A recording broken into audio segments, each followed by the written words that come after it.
We're talking about sort of the cognitive appraisal model. So there's a lot of different ways historically that obsessions in particular have been understood or explained from different models. So going back to the behavioral model real quick, which is the oldest model, always, originally explaining that the development of obsessions was the result of classical conditioning, basically, that a person learned to associate something, whether it's a thought, a memory, a situation, a person, with fear, with danger, with threat through classically conditioned processes. And then the focus has always been, from a behavioral model, on the subsequent response to that obsessional process, which is compulsions, right? And then sometime in the late 70s, early 80s, we start seeing cognitive explanation of obsessions. And this starts with Jack Rackman and colleagues, Paul Salkowskis in the 80s as well, trying to provide an understanding of how obsessions come to be, which is going to be really what today's talk is going to be, between how an inference-based model sees how obsessions come to be and how the appraisal model sees the development of obsessions, because both of these models work with obsessions from a treatment standpoint. They work directly with obsessions to some degree or another.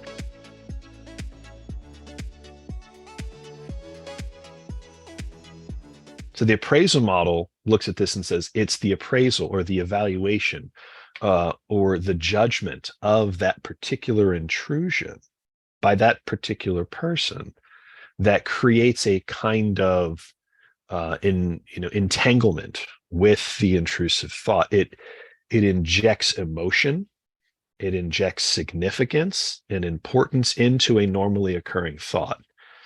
And then the person starts to react through thought suppression or through various other means to control the distress, the anxiety, the guilt that pops up from the unwanted intrusive thought.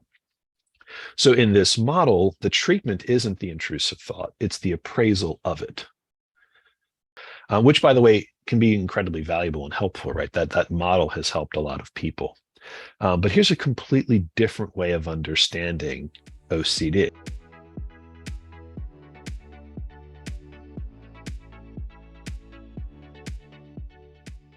This is an inference-based model, originally referred to as the inference-based approach. And it sees OCD as a doubt disorder. It sees OCD not as a phobic or anxiety disorder specifically. It sees it as a doubt disorder that can provoke any number of emotional experiences, depending on what the doubt narrative is.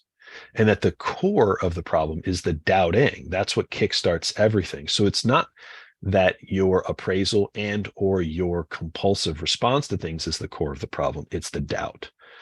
What you'll see in their writings from this model is that if the doubt ceased to exist, so would everything else down the sequence.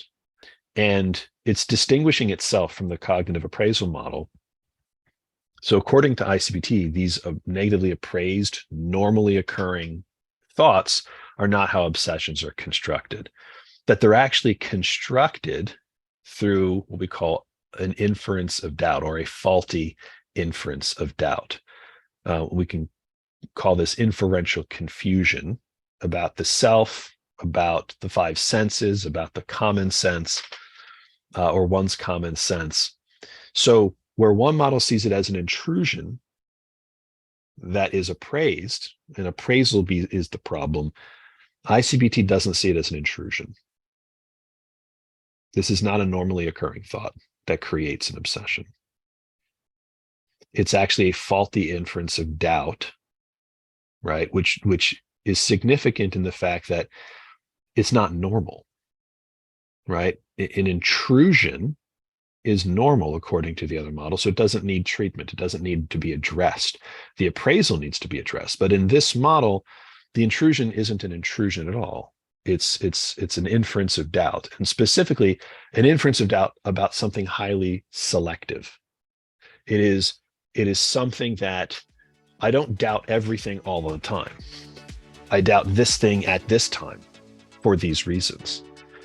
Why and how is what the I-CBT model is trying to help people understand.